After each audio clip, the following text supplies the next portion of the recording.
Hello, my name is Josh Obert, and I'm a GIS analyst with the ACPF National Hub. In this video, we're going to discuss the two-stage ditch tool. This is the sixth and final tool in the Riparian assessment section of the ACPF Toolbox.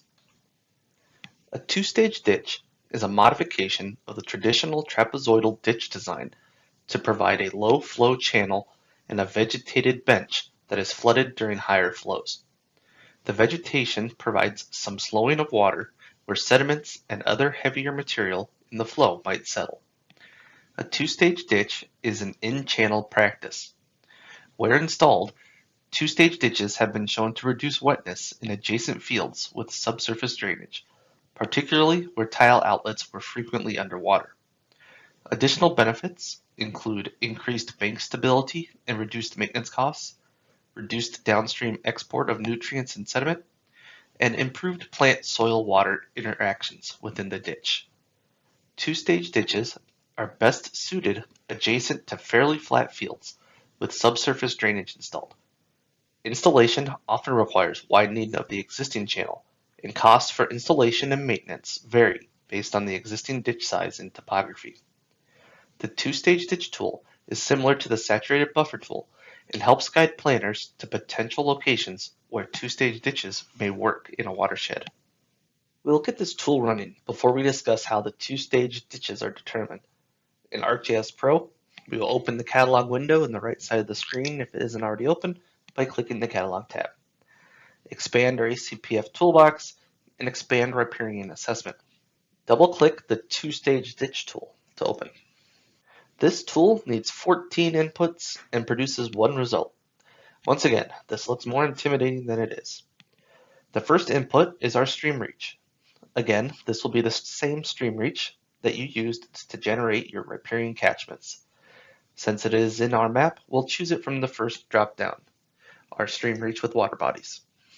This will auto-populate multiple other inputs, our riparian catchments, our flow accumulation raster, our slope raster, our G-Surgo raster, and our surface horizon table. The next input that we need to fill in is our unfilled DEM, and as has been the case, this is our new DEM. We can choose that from the drop-down, and then we have our Z-factor, 0.01. Then we have our crop data layer. You can choose to use any year that is provided, though if you're looking for the most recent, you may want to run the GetNAS tool and use the most recent CDL raster.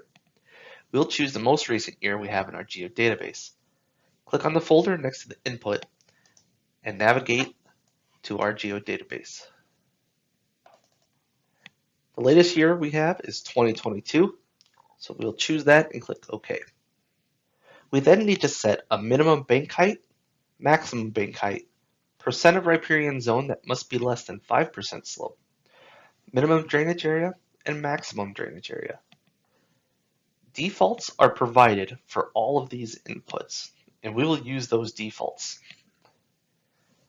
Our output will be a two-stage ditch table, which, similar to the riparian function table, will be able to be joined to the riparian catchments or a riparian attribute polygon output. Click Run to run the tool. To qualify as a candidate site for a two-stage ditch, the riparian zone must meet 5 criteria. The drainage area must be between the minimum and maximum drainage area values. These are user inputs, but the default values are provided as 0.5 square miles and 10 square miles. This prevents the siting of ditch systems with either minimum flow and inadequate sediment supply, or large channels that would take a lot of land out of production. The next criteria is that the stream bank heights are between the minimum and maximum bank height values. The minimum bank height is a default of 4 feet, but can range between 3 and 5 feet. The maximum height is default of 12 feet, but can range between 8 and 25 feet.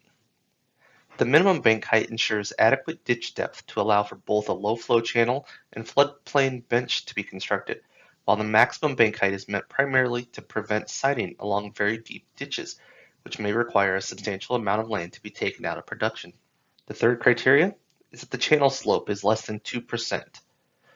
This is to prevent siding along steeper channels that have the potential for imbalanced stream loads. The fourth criteria is that slopes within the riparian zone are dominantly less than 5% slope.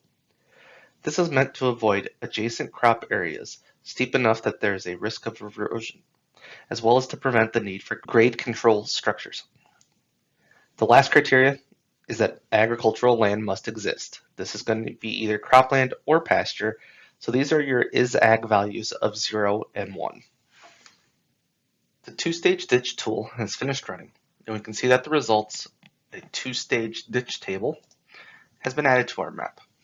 Right-click on the two-stage ditch table in the table of contents and click Open. This table will be able to be joined to our riparian attribute polygons or riparian catchments by the riparian ID field. We also have stream slope, which is actually the channel gradient value that is used as a selection criteria, the flow accumulation, which is the upstream drainage area in square miles. We have the bank height estimated in centimeters, the mean sand percent within 20 meters of stream. We also have the percent within our 90-meter riparian zone of cropland, pasture, forest, non-ag, and also the area occupied by slopes less than or equal to 5%. Our final two columns in this table are a yes or no classification on suitability for two-stage ditches, and then also the reason for why a particular polygon was classified as no.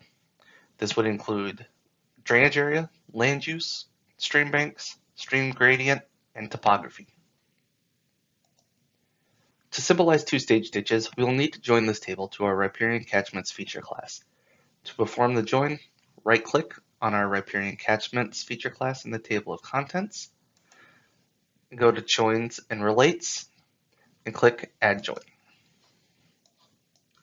Our riparian catchments feature class will auto-populate as the input table. The two-stage ditch table shows as the join table, so we will leave that.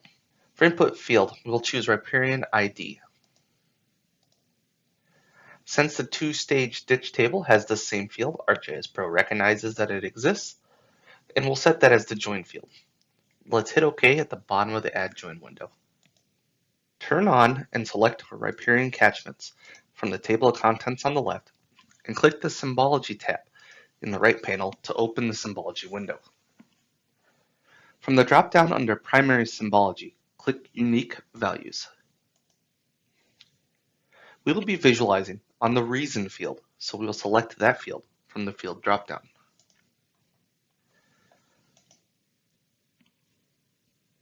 For color scheme, we will select red-blue continuous.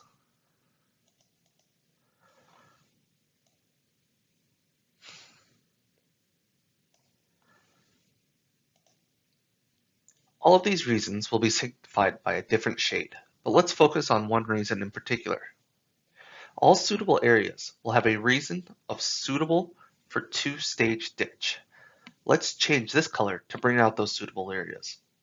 Click on the color square next to that value. Click on Properties, and click on the color drop-down. Click Color Properties. In the hex input, we'll enter FF, BF, and click OK. This will turn all the suitable areas into a shade of yellow. If you do not have Auto Apply turned on, you'll need to click Apply. All the areas that would be treated by suitable two-stage ditches are shown in yellow.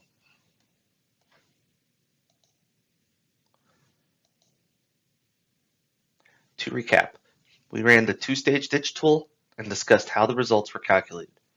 In the next video, we'll go over the first tool in the Soil Vulnerability Index section of the ACPF Toolbox, Map Unit SVI, Calculate SVI for all components.